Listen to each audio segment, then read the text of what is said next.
Matthew chapter 2, starting in verse 1. Matthew writes, "Now after Jesus was born in Bethlehem of Judea, in the days of Herod the king, behold, wise men from the east came to Jerusalem, saying, 'Where is he who has been born King of the Jews? For we have seen his star in the east and have come to worship him.' When Herod the king heard this, he was troubled, and all Jerusalem with him. And when he had gathered all the chief priests and scribes of the people together, he inquired of them where the Christ was to be born. So they said to him, 'In Bethlehem of Judea. For thus is written by the prophet, But you, Bethlehem, in the land of Judah, are not the least among the rulers of Judah, for out of you shall come a ruler who will shepherd my people Israel.' Then Herod, when he had secretly called the wise men, determined from them what time the star appeared. And he sent them to Bethlehem and said, 'Go and search carefully for the young child. And when you have found him, bring back word to me that I may come and worship him also.' When they heard the king, they departed. And behold, the star which they had seen in the east went before them, till it came and stood over where the young child was. When they saw the star, they rejoiced with exceedingly great joy. And when they had come into the house, they saw the young child with Mary his mother, and fell down and worshipped him. And when they had opened their treasures, they presented gifts to him, gold, frankincense, and myrrh. Then being divinely warned in a dream that they should not return to Herod, they departed for their own country another way." Amen. The Gospel of Matthew begins in the previous chapter, in Matthew 1. What's the first verse of the Gospel of Matthew? 1:1, it says, "The book of the genealogy of Jesus Christ, son of David." Why does it point that out? Why is the first thing that it says about Jesus the son of David? Well, son of David was a well-known title for the Messiah. The Messiah that we're waiting for is the son of David, the great son of David. God had said to David that he would have a son who would sit on the throne forever. And that's the one that we were waiting for. And so now Matthew tells us that's the one. So we notice that Jesus' kingship is recognized as soon as he's born in chapter 2. But interestingly enough, it's not recognized by the Jews. It's recognized by some Gentiles who live far away. And this becomes a theme in the New Testament. If you go to John, well, don't go there now, but in John chapter 1, where it speaks of Christ being the Word who was God, who came into the world and became flesh, it says he came to his own, and his own did not receive him. But to those who did receive him, he gave them the right to become children of God. Well, who are the ones who recognize him? Well, it's the wise men who are from the east. Now, a lot of traditions, a lot of legends, a lot of myths concerning these men. Who are they? Verse 1 says, "Now after Jesus was born in Bethlehem of Judea in the days of Herod the king, behold, wise men from the east came to Jerusalem." That's all we know. What we just read, is all there is in the Bible about the wise men. That's it. That's it. Nothing else. So, what are their names? We don't know. Now, you may hear people mentioning names. You may see movies where names are mentioned, like Melchior and Caspar, and I don't know. What's the other? I don't know. Weird names that people have come up with. These are myths. It's not true. We don't know what their names were, and these names, someone came up with them centuries later. So we don't know the names of these people. How many were there? We don't know how many there were. Does it say 3? No, it says wise men. That's what it says. We don't know how many there were. You say, well, why do we keep saying the 3? It's because of the gifts. Because there are 3 gifts that are mentioned. So people say, well, there's 3 wise men. Of course, that doesn't mean that you could have 30 wise men and maybe 10 of them brought gold. You know, we don't know how many there were. I did read that there's an ancient tradition goes back to like 2nd century or something. It says there were 14 of them. So we don't know. We don't know how many there were. We don't know their names. Where are they from? East. That narrows it down. East of what? East of Israel. It's a lot of land east of Israel. So again, we don't know exactly even where they were from. There are two main candidates, two main options to where they were from. Most people say either from Persia or from Babylon. Why? Because of what they're called. They're called Magi in the Greek. Now, there's a lot of translations don't know what to do with that word, and that's why you have wise men here. Some places they just transliterate and write magi, Magi. Now, in modern Greek, magos means what? Like a wizard, a magician of some sort, okay? That's not necessarily what it meant 2,000 years ago. A magos it was a broader term for someone who has knowledge that your common person does not have. Okay, that's why you get magicians and all these things from that. But nonetheless, it's people who knew things that your common person did not know. And in ancient Persia and ancient Babylon, there were men who were called Magi, who were into science and religions and astronomy and astrology and things like that. So I did hear that in Persia, interestingly enough, the Magi from Persia were monotheistic, which is, I was like, wow, look at that.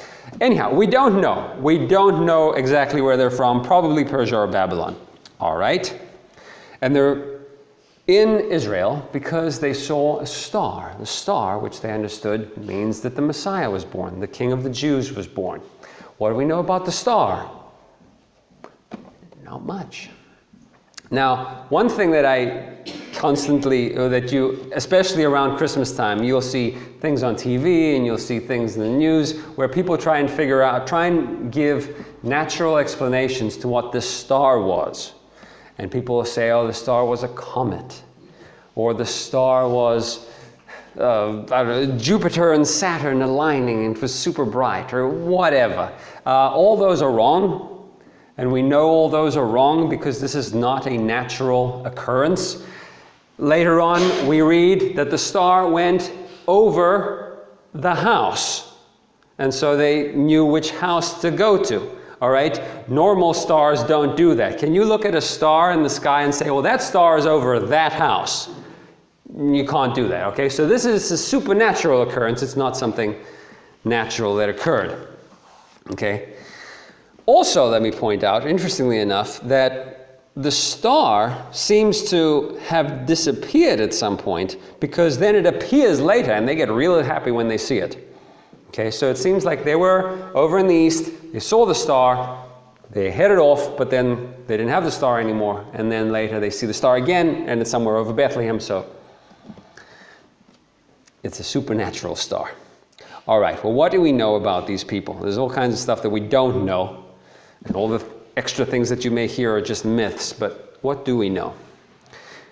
Here's what they say. The wise men, they come from the east to Jerusalem. In verse 2, they said, "Where is he who has been born King of the Jews?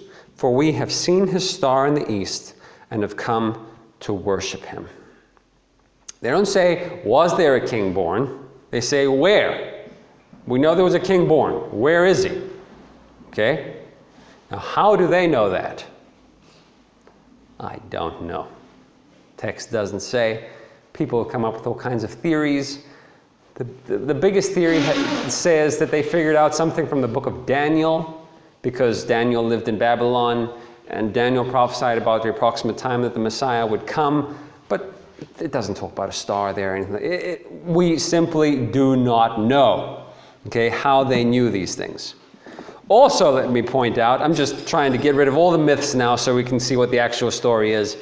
Also, let me point out how often you see pictures of Jesus in the manger and the shepherds there and the wise men there.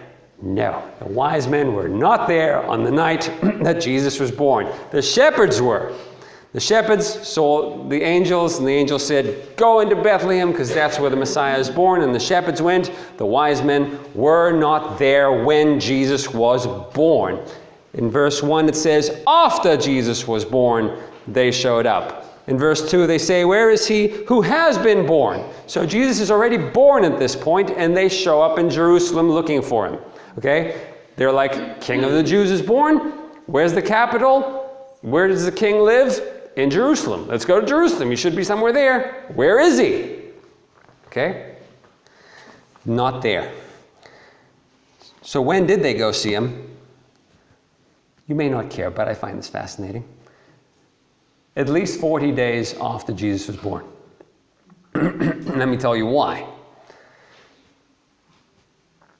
When a woman gave birth in Israel, the law required her after 40 days to go to the temple and offer a sacrifice, okay, for the child that she's just had. And the law said she is to offer a lamb as a sacrifice. And it said, if the person is dirt poor and cannot afford a lamb, then they give doves. Okay. Well, if these men had come early on and had given these extremely expensive gifts of gold and frankincense and myrrh, I'm pretty sure that Joseph and Mary would have money to get a lamb for the sacrifice. But when you read Luke chapter 2, when Mary takes Jesus to the temple, she offers doves, which means that they did not have money. So my guess is that the wise men had not arrived yet within the 40 days. And my guess is that when Herod decides to kill all the babies, and God says to Joseph, take your wife and the child and move to Egypt right now, they probably had a bunch of money then to move to a different country because the wise men had arrived by that time. But anyhow, put all those aside. So they come, they say, where is the king? Where's the king? Where's the king who's been born? What are you talking about? The king is Herod. There's no king here. And he's not even, where's the king of the Jews? Herod wasn't even Jewish. He was an Idumean. So we don't know. So verse 3 says, when Herod the king heard this, he was troubled, and all Jerusalem with him. Here's a man who's been king for 40 years up until this point. Awful man, horrible man, evil man.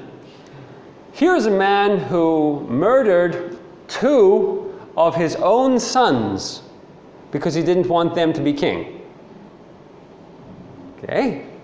So he has no problem killing a stranger or killing little children. So he's troubled. He doesn't like the idea of a king being born here. What's going on?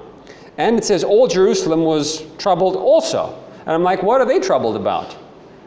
Well, I'll tell you. Well, my guess, what they're troubled about is if the king is troubled and the king is a maniac, when you have a maniac who's scared, you don't know what he's going to do. And their worries are not unfounded. They're right to be worried. He's going to go and kill a bunch of little children after this. So it's not a small deal. So everyone is worried. Everyone is worried. Can I make a quick side note here? You don't mind. Quick side note here, because we're not going to get into with the slaughter of the children in around Bethlehem. But I just wanted to make one point concerning that, because I read that the Greek Orthodox Church teaches that 14,000 little boys were killed. Now, that's not true. I'll tell you why it's not true. Bethlehem at that time was a village, probably had a few hundred people. And even if you add the surrounding regions, probably a couple of thousand people. Now, within the population of a couple of thousand, you don't have 14,000 little boys. Okay. Probably 20, 30 little boys. Okay. Now, that's not to say that that's not an awful thing that happened. All I'm saying was it was not 14,000. And what bothers me about that, when people make stuff up, is that unbelievers hear things like, Christians say, Christianity says that there are 14,000 little boys. But we know that can't be true, so Christianity is a bunch of rubbish. And you're like, no, Christianity is not a bunch of rubbish. It's not a bunch of myths. That's not what the Bible teaches. That's not what Christianity teaches. That's what the Greek Orthodox Church says, but it's not what the Bible says. Okay? So, there you go. Okay? Anyhow, that's just a side note. Back to the text. Verse 4. So Herod is troubled because he's heard that there's a king who is born. And when Herod, had gathered all the chief priests and scribes of the people together, he inquired of them where the Christ was to be born. Interestingly enough, he understands very well that they are talking about the Christ, the Messiah here that is to be born. Verse 5. And he's not a Jew, so he obviously knows about the Messiah, but he doesn't know much about the Messiah. So he says, where's the Messiah supposed to be born? So they said, verse 5, they said, in Bethlehem of Judea. Everyone knows that. That's not a difficult question for a Jewish person. Everyone knows that the Messiah is to be born in Bethlehem. We all know that. Micah said so. It's written by the prophet, verse 6, but you, Bethlehem, in the land of Judah, are not the least among the rulers of Judah, for out of you shall come a ruler who will shepherd my people Israel. All right, we all know that the Messiah is to be born in Bethlehem. Okay, let me just tell you something that I find fascinating here. I thought about this. These people come and they say, the Messiah has been born. Where's the Messiah to be born? And the chief priests and the scribes say, in Bethlehem. Okay? These are the chief priests, the top priests in Israel, and the scribes. The scribes are the people who made copies of the Bible, so they knew the Bible very well. They didn't have printing presses then. They would write it out. So the scribes are the people who make copies of the Bible. Okay? So these are all these are all the people who know the Bible best. These are the religious leaders. Foreigners come. Where's the Messiah? He's supposed to be born. They say, oh, Bethlehem. Okay. And the religious leaders are like, all right, well, back to work. Back to what we were doing. They don't go. They don't go. It's not like Bethlehem is far away. Bethlehem is just a couple of miles away from Jerusalem. You'll get, 5 or 6 miles away. You can get there in a couple of hours on foot. It's not far. They're like, oh, the Messiah is born in Bethlehem. All right. Oh, well. I find that fascinating that no one else went except them, except the wise man. They're not, all these chief priests, they're not hostile like Herod, who wants to have him killed. But they just, don't care. Don't care. A lot of people are like that. I don't hate Jesus. It just has no impact on my life. I don't care. Verse 7. Then Herod, when he had secretly called the wise men, determined from them what time the star appeared. That's so he knows how, up until what age he can kill the children. Verse 8. And he sent them to Bethlehem and said, go and search carefully for the young child, and when you have found him, bring back word to me, that I may come and worship him also. Flat out lie, of course, but they don't know any better. Verse 9. When they had heard the king, they departed, and behold, it says behold there, because this is something amazing that happened. Look at this. The star which they had seen in the east went before them till it came and stood over where the young child was. So they didn't have the star, and all of a sudden it's back, and they're like, yes, all right. Verse 10, when they saw the star, they rejoiced with exceedingly great joy. That verse right there, it's pretty cool because it says they rejoiced with exceedingly great joy. That's a quadruple joy right there. It could have said they rejoiced. Could have said they rejoiced with joy. Could have said they rejoiced with great joy. But it says they rejoiced with exceedingly great joy. Yes, we've come a long way. And here's the star again, which they saw in the east. So they didn't have it. They saw it in the east. They came, and there it is again. Yes. It's over where the young child was. Notice, not a baby anymore. It's a young child. And when they had come into the house, they saw the young child and Mary, his mother, and fell down and worshipped him. Notice they didn't worship them. They worshipped him. Mary and Jesus are there, and they worship Jesus. They don't say, oh, this is the mother. This is the mother of the king. This is the queen. This is the queen of heaven. No. They worship Jesus. And when they had opened their treasures, they presented gifts to him, gold, frankincense, and myrrh. Expensive gifts. They found the one they were looking for, and they rejoice, because this was their goal. This was their goal. In this text that we looked at, in verse 2 is the only place where we hear the wise men speak. And what is the goal of their travels? What was their plan? Why did they do this whole thing? Where is he who was born king of the Jews? For we have seen a star in the east and have come to worship him. That's what they came for. They had one goal in mind, to worship Jesus.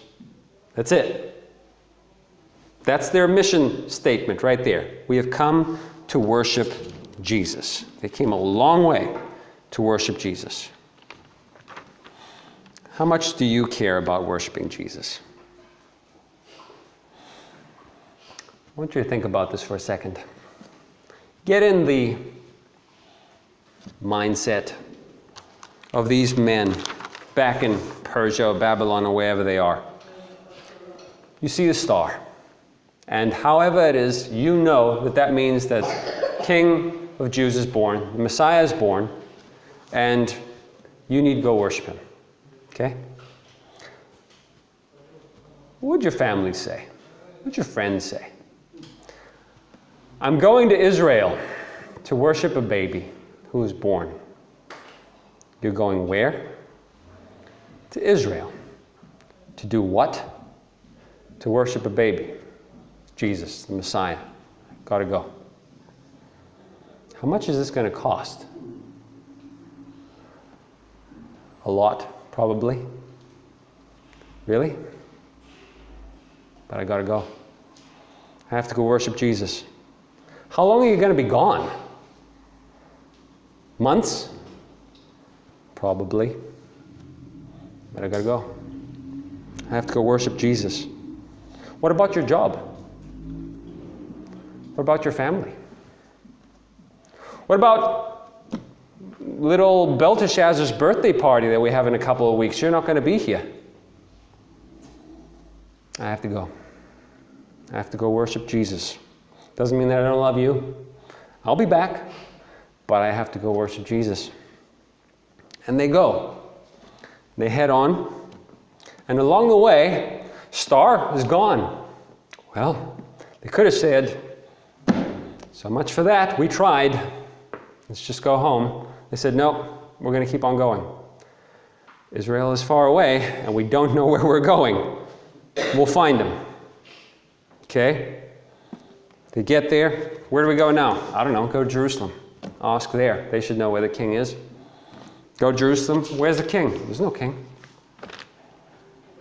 What do we do? Well, the Messiah is supposed to be born in Bethlehem. All right. Let's go to Bethlehem. See if we find him there. And the star appears. Okay, yes. And the joy. And they find him. And they give him gifts. Expensive gifts. Gold, frankincense, and myrrh. They're giving gifts to a king. You're not going to give cheap gifts to a king. And they worship him. Do we care that much to travel half the world? Spend so much money and so much time, so much effort, so much stress to worship Jesus? Do we have the kind of zeal that these wise men have about worshiping Jesus? Do we really care about worshiping Jesus? And you may say, Nico, you ask too much. You ask too much. Not everyone can do what these people are doing, okay? Look, I worship God. I worship Jesus. I go to church most of the time if it's not raining outside. And I even put money in the offering plate if I have any change left over. And I pray when I'm at home most nights, unless I fall asleep first. And I read my Bible if there's nothing better on TV. I'm good enough. I do enough worshiping of Jesus. Well, it's not the worst. Unbelievers don't do any worship. But it's good enough for the one who saved your soul. I'm reminded of the book of Revelation where the Lord Jesus speaks to the church of Laodicea and he says, I wish you were hot or cold, but you're neither. You're just kind of lukewarm. Oh, you're kind of blah. You're not here or here, you're kind of eh. And so I'm going to vomit you out of my mouth. When the Lord first saved me, there were some sins in my life where I'm like, I got to stop those straight away. The two main things that I thought and I stopped immediately was lying and swearing, like not an oath, like VCS, like bad words. Not that I was the worst, not that I spoke the worst in the world, but there were things, I could clean it up a bit. And I was like, look, if I'm going to be, because I wanted to tell everyone about Christ, and I was like, okay, if I'm going to be telling people about Christ, I can't be someone who speaks like that. So I need to clean that up. And if I'm going to be representing him who is the truth, I can't be telling lies and stuff. So those were a couple of things that I just cut out immediately. There's other things that take more time. There's other things that take your entire life to struggling with and fighting against and things like that. And I get it. And slowly, you try, as the years go by as being a Christian, you try and clean yourself up, get a bit better than you were, be holier, be less sinful. And I think what happens is this. We reach a point in our lives where we remember how we used to be. And we see how we are now. And we're way better now than what we used to be. And we're like, oh, that's good enough. That's good enough. I mean, it's hard fighting against sin. And it's hard to fight against the flesh and the world. And it's tiring. It's tiring to pray. Praying is not easy. To sit down and say, I'm going to pray. There's so many things in our life that we should be doing to worship God, which are difficult. And we're like, it's good enough. And we kind of stop trying. I remember Jesus on the Sermon on the Mount said, be perfect as your Father in heaven is perfect. What we should do when we hear that statement should be, okay, I'm going to pray. I'm going to ask the Spirit to help me. I'm going to ask other believers to help me. And I know I'm going to fall flat on my face, but I have to get back up and ask God to forgive me and keep on striving and worship God as best as I can. But we don't do that. When we hear Jesus saying, be perfect as your Father in heaven is perfect, we say, oh, no one can do that, so never mind. Can't do that. I can't be perfect. Paul in Philippians 3 said, I'm not perfect, but I'm striving for it. I'm trying. How much do we care about worshiping God in our lives? I saw a quote I don't remember who it was, just a couple of weeks ago. It said, if you don't care about worship, then you're not ready to go to heaven.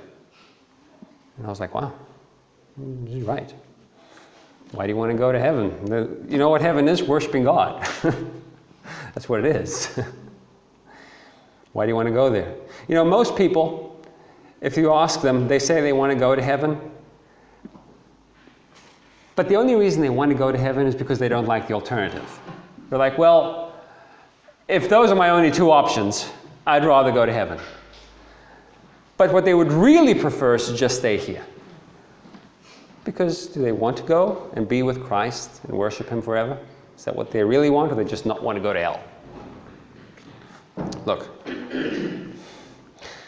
I'll close. Look, Romans 8 says, present your bodies as a living sacrifice to God, holy and acceptable. What does God want from us? It's not about, well, I went to church on Sunday morning. Well, I read my Bible. He wants all of you, your whole self. He says, present your bodies as a living sacrifice. We are to be a sacrifice to God, not to be killed. That's not what he's talking about. A living sacrifice. Holy. He wants us to live a holy life that is acceptable to Him. We are to give ourselves, all of ourselves, to honor Him. So that's the only question I have. When you read about these wise men, think about what they were willing to give or give up or do because they wanted to worship Jesus. Do we have that kind of zeal, or are we just going with the flow? Let's pray.